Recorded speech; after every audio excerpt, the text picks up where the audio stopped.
warahmatullahi wabarakatuh. Hai netizen, Kilas Sepekan Kominfo TV Kota Gorontalo kembali hadir bersama saya Ajeng Mawadah.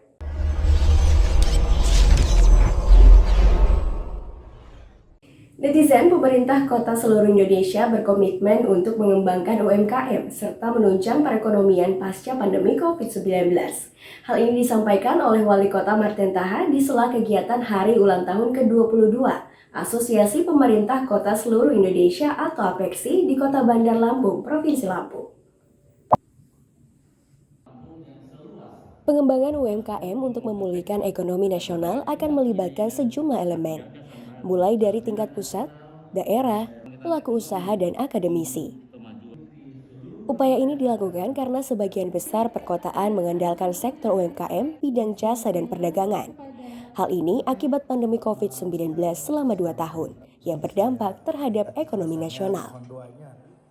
Dalam rangka Hari Ulang Tahun APEKSI yang ke-22 ini, kita seluruh wali kota Indonesia menjelang Rakernas nanti pada bulan Agustus, kita membuat suatu pertemuan. Yang pertama, Indonesia Expo. Tadi menampilkan produk-produk yang dari seluruh daerah di Indonesia untuk kolaborasikan dengan produk-produk lain yang ada di seluruh Indonesia. Yang kedua, kita membuat sebuah kajian yang melibatkan seluruh stakeholder dari kementerian, dari daerah, dari pelaku usaha, dan juga dari akademisi untuk merumuskan suatu model pengembangan UMKM dalam rangka membangkitkan ekonomi, karena kota-kota di seluruh Indonesia itu umumnya digerakkan oleh UMKM yang bergerak di 2 sektor penting, yaitu sektor perdagangan dan sektor jasa.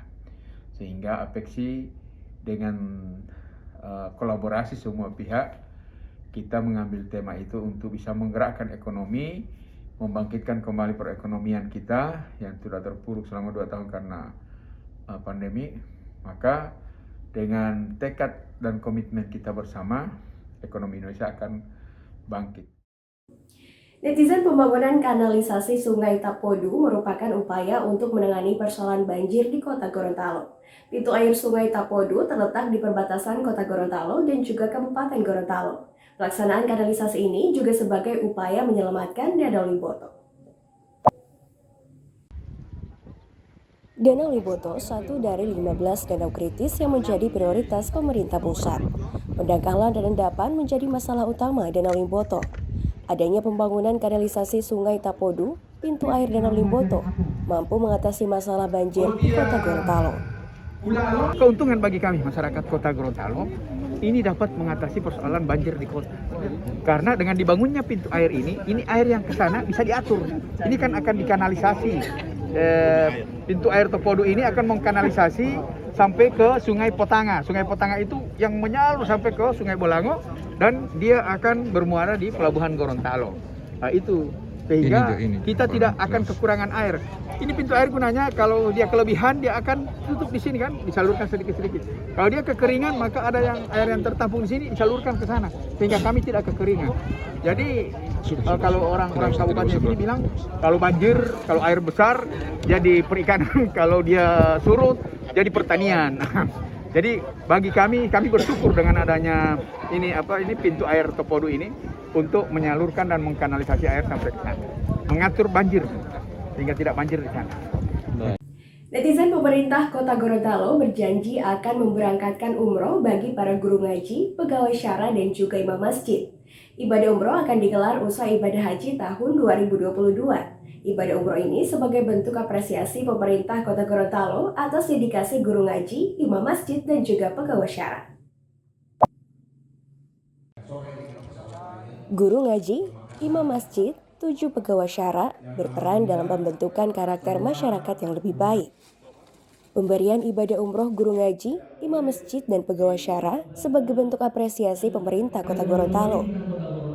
Pelaksanaan ibadah umroh dilaksanakan usai pelaksanaan ibadah haji. Yang insya Allah bisa kami kirimkan lagi umroh setelah ibadah haji karena tidak boleh ini umroh terakhir ini sebelum haji kan tinggal 1 bulan. Jadi ini sebenarnya mereka ini bersyukur karena masih ada waktu untuk ini. Kalau enggak ke Saudi Arabia tidak mau karena sudah mau persiapan haji. Tapi gelombang berikut insya Allah sesudah ibadah haji atau akhir tahun ini kita bisa ini karena untuk menutupi 2 tahun berturut-turut kita tidak bisa mengirim karena ini memang program kami sebagai penghargaan kita dan motivasi kita untuk mereka-mereka yang menjadi guru-guru tahfiz, guru-guru ngaji, para pegawai syara, para pemangku adat dan para imam yang memang mereka ada dalam menjalankan tugasnya pemerintah Kota Gorontalo itu memberikan honor juga. Ya honornya kan tidak seberapa, hanya kurang lebih 600 sampai 700 per bulan. Jadi yang diterimakan setiap 3 bulan. Jadi tidak mungkin mereka bisa melaksanakan umroh sedangkan mereka ini adalah membantu kami di dalam mendidik, membimbing dan membentuk karakter akhlak daripada anak-anak kita. Jadi salah satu bentuk apresiasi dari Pemkot ini Pak ya? Ya, bentuk apresiasi Pemkot ada kinerja mereka sebagai guru-guru ngaji dan syara. Netizen BMKG melakukan kajian mikrozonasi bahaya gempa di Kota Gorontalo.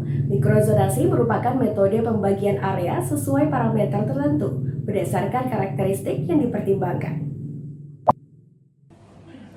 Dedang Permana selaku Koordinator Bidang Seismologis BMKG Pusat bersama jajaran diterima PLH Sekda Kota Gorontalo, Daud Revertian Padigoro. Kajian mikrozonasi ini akan dilakukan selama 60 hari dengan melakukan pengawasan lapangan untuk menentukan wilayah rawan bahaya gempa di Kota Gorontalo. Netizen, demikian kilas sepekan Kominfo TV. Saya Ajeng Mawada pamit undur diri. Assalamualaikum warahmatullahi wabarakatuh dan sampai jumpa.